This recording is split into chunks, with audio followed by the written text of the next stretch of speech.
Getting burned at Texas, nothing new for me in the year of NASCAR Fantasy Live. Got burnt at Texas at least one of the races in 2020, for sure in the races in 2019. But let's recap our results from the week of Texas, Andrew. Yeah, let's go. So our race winner here, this race is Kyle Larson. Wasted no time in advancing to the championship for. Larson would get borderline maximum points, 58, as he takes the win for this Texas race. His teammate William BYRON ran second to him for the majority of the day. He would get 50 points. Some other plays that if you did use that you would think would be good here at Texas, like Denny Hamlin, had a decent day. I know he was up and down, had that problem at the end. Still finished 11th, and 8 stage points helped him out. Truex Jr. and Logano, they had their own issues. Truex hitting the wall with the tire go down, and Logano, he blew up his engine, so those were some major implications to the playoff guys. And looking at the bottom end of the top 8 drivers with the most points, we got Christopher Bell here. He'd get a third place finish, no stage points, and some other drivers that, they're premium plays, but didn't get quite the amount as, say, Kyle Larson. Mainly Denny Hamlin. He got just 34, a very below average day for Hamlin. I read somewhere that this 11th place finish that Hamlin got, it was his worst result in the playoffs this year. I would think so, because he's had that streak of top 10 since, the past race at Texas. And then, Bell, I would say he's had an okay car with Joe Gibbs Racing in this race. I know he was around floating around I want to say 8th to 12th or something. Just those late race restarts, he just hit the gas and just went for that third place finish. And now, Andrew, let's take a quick look at our recaps for our lineups. All you really need to know about all my lineups, from Jackuwarz all the way to Jackuwarz World Network. We missed big time on the bonus picks. Not a single roster from mine had Chevrolet, Hendrick Motorsports, or Kyle Larson winning. It was all Joe Gibbs, and really, that put me in a big hole in the overall standings. A lot of players this week, they actually picked Kyle Larson to win this race, go back-to-back, and those are the players that made a big leap over me in the standings. Yeah, I think coming off of that mediocre 10th place finish at Las Vegas, we thought that, Larson couldn't really go for that win, and, that somewhat that Polster curse, but, he proved us wrong, and he proved the trends wrong of him being clutch in the final races of each round, and, Denny Hamlin winning the first round of each race, but, it switched right now. It looks like Larson, wanted to get that win immediately and work on his car for Phoenix, and now Hamlin's going to have to go into these next 2 races to either win the race or have a good finish. Other guys to know in my lineups, I'd say Brad Keselowski and Kevin Harvick. They surprised me a lot. I thought they would run around 7th to 10th, but they had the speed to have a top 5 finish and competed with Ryan Blaney for that top 4. And Tyler Reddick was a good sleeper. I know he was down here 11th, but hey, that car was running great. It was probably a top 5 car, just he was the opposite of Christopher Bell, where those late race restarts did not help him, and he fell all the way down to 9th place. With that, why don't we go on to look at Kansas for this weekend? Right, indeed. Andrew, for this week, you are the one that prepped the tier list, so let's go ahead and look at the one that you prepped for us this week. Yeah, and so starting out with the top row, we're going to have the top play of Chase Elliott. Chase Elliott, I know last week he was pretty much the 3rd best Hendrick car, Bowen wrecking out, and BYRON was really that solid second best Hendrick car, but, Chase Elliott has had the best finish out of these past 6 races at Kansas, and he's earned at an average of 10 stage points, so that's, at least 1 stage win. That's the amount of points he gets, but still, that's a great amount of points, and, that's pretty much all you really need for a good day. I know he's only 8 points away from the cutoff, so he's going to need those points. I imagine he's going for those stage points. He's been the 6th fastest on these high-speed intermediate tracks, behind guys like Blaney and Joe Gibbs, and of course his teammate Kyle Larson, but I think he can really get it done here at Kansas and these next 2 races. So if you saved up 3 plays with Chase Elliott, well, then these 3 races are definitely crucial for your fantasy. And if you're down to 2, I'd still use them here and go for him at Martinsville, since the last race at Phoenix, there will not be awarded any stage points, and he has a high chance of making it to the chase. I agree. Play him if you have 3 Elliott plays throughout all the way. That's my situation, but with Kyle Busch instead.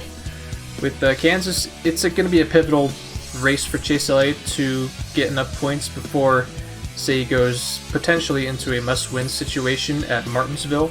If he can get a bit closer to Kyle Busch or Denny Hamlin, whoever's on the end of that championship 4 cut line, then he could probably go into Martinsville with a point his way in mentality. But for right now, I do like the idea that Elliott goes for the points at Kansas. And so now we're going to look at the blind spot plays here. We'll cover 2 from this category. I'm going to go with William Byron. Now, most of his 550 results, the best ones, have come in the regular season. It didn't take until just last week at Texas, so where he got those regular season numbers and brought those into the playoffs. And I think that would be because he's out of the playoffs now. But I believe William Byron could carry that momentum from Texas over into Kansas. After Darlington, if you're like me and didn't play Byron at all, not until potentially this week, then you're going to be sitting on a lot of Byron plays, and why not throw in the 24 car for the week of Kansas? For me, Byron, we definitely missed him last week at Texas, and I guess that could be really contributed to, just his results in the playoffs. And also, I guess maybe we should have paid a bit more attention to the All-Star race. I know, for me, when I saw that 24 car in the All-Star race, I feel like he was really the only one that could really move up the field besides maybe Larson or another Hendrick car. So I really like William Byron for this week. I know he's coming off of 2 top 10 finishes here at the track, although besides those 2 top 10, his finishes aren't that good, but that 24 car has real good speed, and he's competing with his teammates of Kyle Larson and Chase Elliott, although he is out of the playoffs. So for our second blind spot play, we're going to cover Tyler Reddick, the number 8 car. He has done a really good job in these high-speed intermediate tracks. In the past Kansas race, he finished 7th and got those stage points. In his past results at Kansas, although they haven't been as well, I think he's had the speed, and he's shown us the speed on these high-speed intermediate tracks from Las Vegas, Texas, and Michigan. These past 550 tracks, he went for a total of 4 points, so okay, but that 8 car, even though you might not consider him for the stage points, he's gonna have that good finish, and they're gonna tune that car really great to be a top 5 car in the end. Well, Reddick's going to be a very good safe play, especially for Kansas. Maybe not so much for the races after that in Martinsville and Phoenix. Reddick, just like with most other race weekends, he's going to give you instant 30 points. So if you need a good safe play, you're not too confident in some plays for this week, then for sure you want to stash Reddick in your garage at the very least. And yeah, like I said, he's been doing well on these 550 tracks, and this is the final 550 track of the entire 2021 season, so really this is the only play left you can make. Maybe Martinsville, but this is the strongest track for him. I'll cover long shot plays for this weekend. We're going to be covering Matt DiBenedetto in that 21 car. He came off an alright result at Texas, 13th place, and some really good finish at the Charlotte Roval. For 550 races this year for the 21 car, it's been alright, kind of a mixed bag. In terms of those kind of tracks, it's really Las Vegas and Texas. If you want to look for the best results for DiBenedetto, Kansas is a close third to those tracks. You could probably get some really good results from DiBenedetto at Kansas. If you picked him at Kansas for the mate race, then you got some really good points. And I surmise if you want a good deep ball play for this week, you can get something from DiBenedetto. At most, maybe a top 10. Yeah, for me, he's been really the best long shot play, or long shot / blind spot play for the past few weeks on these 550 tracks. He's been really good. He's been finishing 12th to 13th, like you said, 12th to 13th, like you said. So a top 10 is possible, but maybe lower your expectations a bit. But he does have the speed to run very well. For the caution play of the Kansas Motor Speedway race, we are going to cover Ryan Blaney. Ryan Blaney in these past 550 tracks, he's been amazing. He's kind of been the top forward, or if not, he's battling out with Brad Keselowski and Kevin Harvick like last week. But we put him in a caution play mostly because of his past finishes here. He's done really well in getting these stage points. I would say around 8 to 10 average. But his finishes here have what downplayed his performance on track. Even take last race, his finish of 19th, he could have been a top 10 car, but him and Larson, they definitely got together. Didn't wreck, but definitely hindered his finish here at Kansas. if you have 2 plays left with Ryan Blaney, I'd rather save him for the next 2 races of Martinsville and Phoenix. But if you have to use him here, at 3, of course you're gonna use him here. But if you have to use him here, why not? But I would throw him in the garage and maybe not start him immediately. We also have Denny Hamlin in this category as well. Both Blaney and Hamlin. It really comes down to, can you fit that either of those drivers in your roster? I know for my lineups, they're going to be big on his teammate Brad Keselowski, and Kyle Busch is also in here as well, and a lot of other drivers that are not named either of those two, like Chase Elliott, dare I say Kyle Larson, and then Tyler Reddick and William Byron. Those are the drivers I'm eyeballing first before Blaney and Hamlin.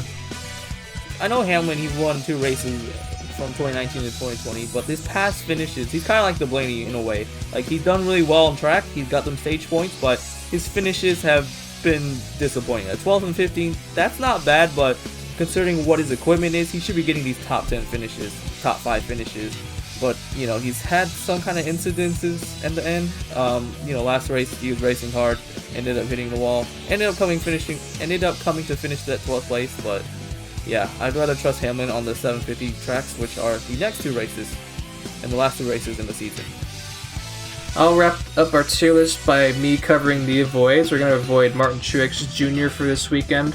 Martin Truex Jr. as well as Joey Logano both are going to be essentially in must-win situation after their low point stay at Texas. They're both also well beyond double-digit points behind Kyle Busch for the final spot in the championship four.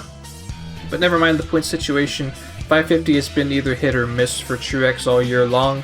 Not above average, but just average. And his teammates, and as well as some Hendrick and Penske cars, have been easily outpointing Truex on these 550 tracks.